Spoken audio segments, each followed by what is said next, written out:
आज जे वासाळी गावामध्ये डांगी जनावरांचं प्रदर्शन चालू झालेलं आहे, याच्यापेक्षा चांगला प्रतिसाद मिळावा म्हणून पुढील वर्षासाठी आपण शेतकऱ्यांसाठी कुठला संदेश देणार आहात?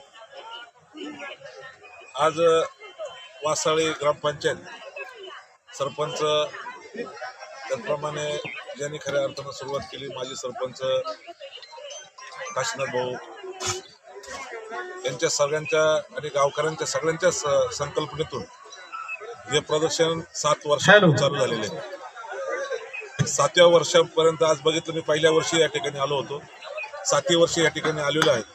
दरवर्षाप्रमाणे या ठिकाणी शेतकरी आणि पशुधनामध्ये वाढ होते. शेतकऱ्यांनी म्हणजे अत्यंत जनावर पाळीत असताना त्याला जसं माणसाला पैलवानाला जसं जीव लावतात तसं जनावरांना या ठिकाणी जीव लावलेला आहे. शेतकऱ्यांसाठी संदेश द्यायचा म्हणलं तर खरं म्हणजे शासनाने याच्यामध्ये फार मोठं लक्ष घातलं पाहिजे. जे आमचं डांगी जनावर जे ह्या भागामध्ये शेती करू शकतो, डांगी जनावरच ह्या अति पावसामध्ये ते काम करू शकतात. आणि आजही आपण बघत आलो आणि बघतो आहोत, जे आपण हे डांगी गाय असेल किंवा हा बैल असेल, हा खऱ्या अर्थानं उपयुक्त आहे. जी गाय आपण म्हणतो, अनेक गायी आता या ठिकाणी जर्सी गाय आल्या असतील, या गाय आल्या असतील, पण जी खरी लक्ष्मी आपण म्हणतो ती ही गाय आहे. आणि त्या गायीनीच हा वळू या ठिकाणी जन्माला घातलेला आहे.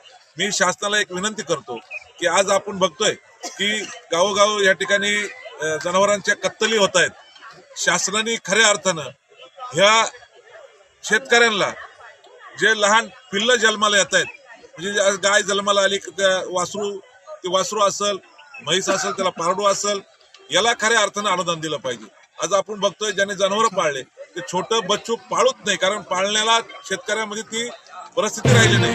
आज पाणी पाऊस दुष्काळ जरी नसला, मला दुष्काळ असेल कधी असेल, त्या सगळ्याला सामोरं जात असताना ही पुन्हा ही आधुनिक तिकडे वाटचाल आपली चालू आहे. ट्रॅक्टर असेल, अनेक शेतीचे अवजार आले असतील, पण परत बैल हा शेतामध्ये जर राबला त्या बैलाच्या शेतीचं ते वेगळंच आहे. आणि म्हणून शासनाने याच्यामध्ये लक्ष घालून या प्रदर्शनामध्ये जे होत आहेत त्यामध्ये शासनाने भाग घेतला पाहिजे.